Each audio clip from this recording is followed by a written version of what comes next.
নদিয়ার Phulia bus stand থেকে BDO office পর্যন্ত রাস্তায় বহু প্রাচীন 17 থেকে 18টি শিরীষ গাছ ছিল, কিন্তু কিছুদিন আগেই লক্ষ্য করা যায় গাছগুলি মৃত অবস্থায় রয়েছে। একসাথে কিভাবে 17টি গাছ মারা গেল তা নিয়েই উঠছে বড়সড় প্রশ্ন। তবে বর্তমানে মৃত গাছগুলি বিপজ্জনক অবস্থায় রয়েছে।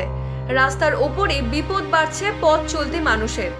তৎসহ গাছ সংলগ্ন ব্যবসায়ীদের অভিযোগ, এই গাছগুলিকে কে বা কারা রাসায়নিক ব্যবহার করে কিংবা কোনো রকম বিষাক্ত ওষুধ মিশিয়ে মেরে ফেলা হয়েছে।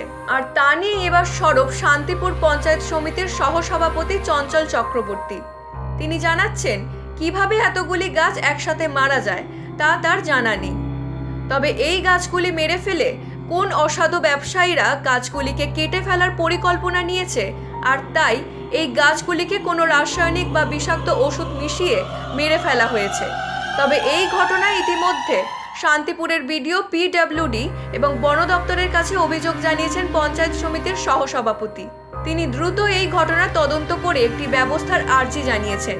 তবে গাছ সংলগ্ন ব্যবসায়ীরা তৎসহ পথ চলতি মানুষরা জানাচ্ছেন, যেভাবে বর্তমানে গাছগুলি দাঁড়িয়ে রয়েছে তাতে করে প্রাণ হাতে নিয়েই রীতিমতো চলতে হচ্ছে রাস্তা দিয়ে।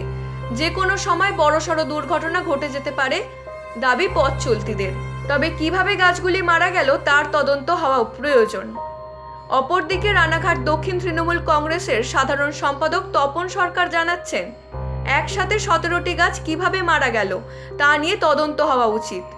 কোন অসাধু ব্যবসায়ী কিংবা কোনো দুর্বৃত্তরা এর পেছনে রয়েছে কিনা তারও তদন্ত হওয়া উচিত। তবে ইতিমধ্যে বিপজ্জনক গাছগুলি বেশ কিছু ডাল কেটে দেওয়া হয়েছে।